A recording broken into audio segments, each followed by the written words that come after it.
अरस्तु के राजनीतिक विचारों के अंतर्गत आज हम अध्ययन करने जा रहे हैं अरस्तु के राज्य संबंधी विचारों का।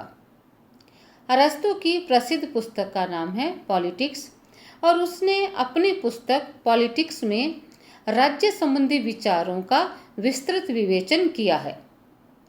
उसने पॉलिटिक्स में राज्य संबंधी विचारों का इतना सुंदर विवेचन किया है कि अरस्तु के 2500 वर्षों के उपरांत भी उसके विचारों की प्रामाणिकता आज भी बनी हुई है। अरस्तु ने राज्य के स्वरूप, राज्य के जन्म और राज्य के लक्ष्य का इतना विस्तार से वर्णन किया है कि अरस्तु के राज्य संबंधी विचारों के कारण ही अरस्तु को राजनीति विज्ञान का जनक कहा जाता है। तो आज इस लेक्चर में हम अध्ययन करने जा रहे हैं अरस्तु के राज्य संबंधी विचारों का। अरस्तु का मानना था कि राज्य का निर्माण नहीं हुआ है। राज्य स्वाभाविक विकास का परिणाम है। वह अपने गुरु प्लेटो की भांति सोफिस्ट वर्ग के इस विचार का खंडन करता है कि राज्य की उत्पत्ति समझौते से हुई है। अरस्तु के समय के अधिकांश राजनीतिक विचारकों का यही मानना था कि राज्य सामाजिक समझौते का परिणाम है, लेकिन अरस्तु मनुष्य को एक राजनीतिक प्राणी मानता है और राजनीतिक प्राणी मानने के कारण अरस्तु का मानना है कि राज्य का स्वाभाविक विकास हुआ है। अरस्तु का मानना था कि राज्य की उत्पत्ति जीवन की आवश्यकताओं की पूर्ति करने के लिए हुई है और जो व्यक्ति है वो राज्य की मूलभूत इकाई है।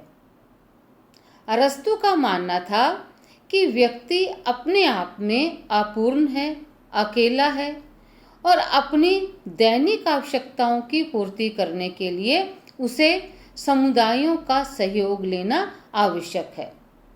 और ये समुदाय हैं परिवार, गांव और नगर राज्य। तो ये जो राज्य का विकास हुआ है वो परिवार, गांव और नगर राज्य के माध्यम से स्वाभाविक रूप से हुआ है। अरस्तु मनुष्य को एक सामाजिक प्राणी मानता है। अरस्तु के अनुसार राज्य मनुष्य की सामाजिकता का परिणाम है।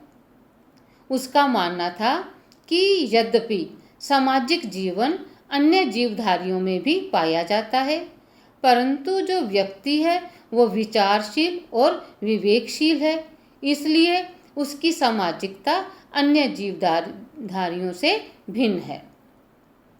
अब क्योंकि मनुष्य एक सामाजिक प्राणी है तो मनुष्य ने सर्वप्रथम विवाह के माध्यम से परिवार नामक संस्था का निर्माण किया। अरस्तु का मानना है कि ये जो परिवार है वो भी स्वाभाविक संस्था है और व्यक्ति ने परिवार के विवाह के माध्यम से परिवार बनाया और इस परिवार में पति, पत्नी, बच्चे और दास सभी एक साथ रहते थे। और अरस्तु इस पारिवारिक व्यवस्था में उसे राज्य के बीच दिखाई देते हैं, क्योंकि अरस्तु का मानना था कि जो परिवार का मुखिया होता है वो शासक के रूप में कार्य करता है और जो परिवार के अन्य सदस्य हैं वो प्रजा की भांति उसकी आज्ञाओं का पालन करते हैं।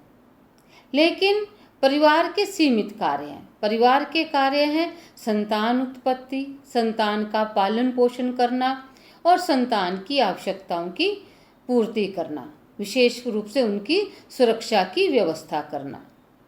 लेकिन जो मनुष्य की भौतिक आवश्यकताओं की पूर्ति है वो परिवार के माध्यम से नहीं हो सकती।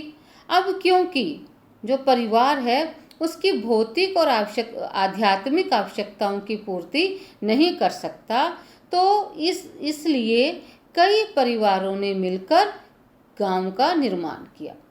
यानी कि सबसे पहले परिवार बने, फिर कई परिवारों के द्वारा गांव बने।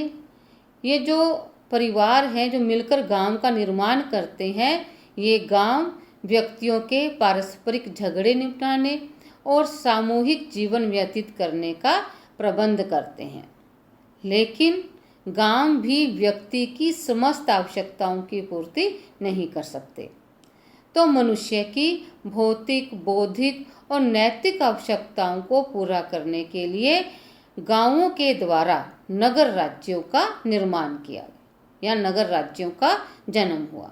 कहने का अभिप्राय क्या है कि सर्वप्रथम परिवार बने, फिर परिवारों के माध्यम से गांव का निर्माण हुआ या गांव बने, और कई गांवों के द्वारा नगर राज्य का निर्माण किया गया। तो अभी जैसा कि मैंने आपको बताया कि मनुष्य अपनी आवश्यकताओं की पूर्ति समुदायों के माध्यम से करता है। तो ये समुदाय कौन कौन से हैं? परिवार, गांव और नगर राज्य। अर्थात राज्य का निर्माण नहीं हुआ है, राज्य का स्वाभाविक विकास हुआ है। राज्य सुरक्षा और न्याय प्रदान करने की आवश्यकता क्योंकि गांवों की तुलना में अधिक अच्छे प्रकार से कर सकता है, तो इसलिए जो राज्य हैं या हम कह सकते हैं कि जो नगर राज्य हैं वो श्रेष्ठतम समुदाय हैं, उनको वो श्रेष्ठ समुदाय मानकर चलता है।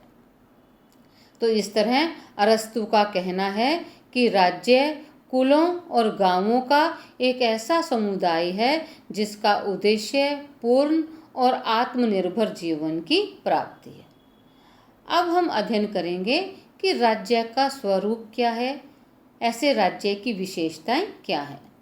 तो सबसे पहले देखिए, अरस्तु मानकर चलता था कि राज्य एक स्वाभाविक समुदाय है। ये मैं आपको बता चुकी हूँ कि अरस्तु मानकर चलता है कि राज्य का निर्माण नहीं हुआ है, ये स्वाभाविक रूप से विकास का परिणाम है। राज्य मानव के भावनात्मक जीवन की अभिव्यंजना है। इसमें रहकर व्यक्ति अपने जीवन के लक्ष्य की प्राप्ति कर सकता है। परिवार में रहकर वो अपने जीवन के लक्ष्य की प्राप्ति नहीं कर सकता। तो राज्य क्या है? एक स्वाभाविक समुदाय है। फिर उसका मानना है कि जो राज्य है वो व्यक्ति से पूर्व का संगठन है। उसका मानना है अरस्तु का कि राज्य पूर्णतः और मनुष्य एक तत्व है। तो पूर्णता पहले आती है, इकाई या तत्व बाद में आते हैं। देखिए, राज्य एक पूर्ण समुदाय है, व्यक्ति केवल एक तत्व है। पूर्णता पहले आती है और उसके बाद में उसके अंग आते हैं, इसलिए राज्य व्यक्ति से पूर्ववर्ती है। इसके अतिरिक्त अरस्तु का ये भी मानना है कि मनुष्य के मस्तिष्क में राज्य की परिकल्पना पहले से ही विद्यमान थी। क्योंकि मनुष्य एक राजनीतिक प्राणी है, तो वो राज्य के बिना उसका जीवन संभव नहीं है। वो अपने व्यक्तित्व का विकास नहीं कर सकता, इसलिए राज्य व्यक्ति से पूर्व की संस्था है। अरस्तु का मानना है कि राज्य सर्वोच्च समुदाय है। जैसा कि मैंने आपको बताया कि समुदाय हैं परिवार, ग्राम और राज्य, और ये सभी समुदाय मनुष्य की आवश्यकताओं की पूर्ति करते हैं। लेकिन परिवार व गांव की तुलना में राज्य मनुष्य की समस्त आवश्यकताओं की पूर्ति करता है। वो एक आत्मनिर्भर समुदाय है, वह एक सर्वोच्च समुदाय है। राज्य मनुष्य की सामाजिक प्रवृत्ति के विकास की चरम सीमा है और व्यक्ति के भौतिक, बौद्धिक और नैतिक व्यक्तित्व का पूर्ण विकास राज्य के अंतर्गत ही संभव है। नेक्स्ट वो बताता है कि राज्य का स्वरूप जैविक है, अर्थात वो राज्य की तुलना मानव के शरीर से करता है। जैसे मानव का शरीर विभिन्न अंगों से मिलकर बना है, वैसे ही राज्य के अंग हैं परिवार और गांव। मानव के शरीरों के जो अंग हैं उनका महत्व मनुष्य के शरीर पर निर्भर करता है। उसी प्रकार से जो गांव और परिवार हैं या व्यक्ति और समुदायों का जो महत्व है वो भी राज्य की जीवन देने वाली शक्ति के कारण है। राज्य के अभाव में वे सब जड़ हो जाएंगे, उनका कोई भी महत्व नहीं रह जाएगा। अरस्तु यह मानकर चलता है कि राज्य एक आत्मनिर्भर संगठन है। जैसा कि मैंने आपको प्रारंभ में बताया था कि राज्य को वो एक सर्वोच्च समुदाय मानता है, और सर्वोच्च समुदाय मानने के पीछे कारण क्या है कि वो राज्य एक आत्मनिर्भर संगठन है। अरस्तु का विचार है कि राज्य सभी वस्तुओं के विषय में आत्मनिर्भरता की पराकाष्ठा तक पहुंचा हुआ संगठन है। आत्मनिर्भरता से तात्पर्य है कि यह अपने सदस्यों की सभी आवश्यकताओं की पूर्ति करता है। जो परिवार और गांव है वो मनुष्य के भौतिक आवश्यकताओं की आंशिक पूर्ति करते हैं, लेकिन जो राज्य है वो मनुष्य की समस्त आवश्यकताओं की पूर्ति करता है। नगर राज्य सर्वाधिक श्रेष्ठ राजनीतिक संगठन है। परिवार और गांव के माध्यम से मनुष्य राजनीतिक गतिविधियों में भाग नहीं ले सकता। ये नगर राज्य ही है जहां रहकर मनुष्य अपने व्यक्तित्व का संपूर्ण विकास कर सकता है। अरस्तु का मानना है कि नगर राज्य सर्वाधिक श्रेष्ठ राजनीतिक संगठन है। तो ये थी इसके राज्य की विशेषताएं, अर्थात राज्य को वो एक स्वाभाविक विकास का परिणाम मानकर चलता है। अब आता है कि राज्य के कार्य क्या हैं। अरस्तु के अनुसार राज्य का अस्तित्व सद्जीवन के लिए है, मात्र जीवन के लिए नहीं है। देखिए उसकी इस कोटेशन से ही राज्य के कार्य स्पष्ट हो जाते हैं कि राज्य अस्तित्व में क्यों बना हुआ है, सद्जीवन की प्राप्ति के लिए। कहते यदि इसका उद्देश्य मात्र जीवन को बनाए रखना होता तो गुलाम और जंगली जानवर भी राज्य बना लेते, परंतु वे राज्य नहीं बना सकते क्योंकि न तो जीवन के आनंद में उसका कोई हिस्सा होता है, न वे अपनी पसंद का जीवन जी सकते हैं। संक्षेप में अरस्तु ने राज्य के कार्य क्या बताए हैं। फर्स्ट कार्य है अपने सदस्यों के लिए पूर्ण और आत्मनिर्भर जीवन की व्यवस्था करना। ये मैं बार बार कह रही हूँ कि राज्य का अस्तित्व ही इसलिए बना हुआ है कि वे मनुष्य के जीवन को आत्मनिर्भर बनाता है। मनुष्य की समस्त आवश्यकताओं की पूर्ति राज्य में रहकर हो सकती है, तो उसका जीवन पूर्ण कहाँ रहकर बन सकता है, राज्य में रहकर बन सकता है। आत्मनिर्भरता की प्राप्ति का एकमात्र साधन राज्य है। इसके अतिरिक्त उत्तम और आनंदपूर्ण जीवन का निर्माण राज्य में रहकर ही हो सकता है, क्योंकि राज्य एक नैतिक संस्था है। राज्य का उद्देश्य मानव के जीवन को सद्गुणी बनाना है। इस कारण से एक आनंदपूर्ण जीवन की प्राप्ति करवाना राज्य का प्रमुख कार्य है। इसके अतिरिक्त अरस्तु मानता है कि राज्य का एक प्रमुख कार्य नागरिकों के लिए शिक्षा की व्यवस्था करना है।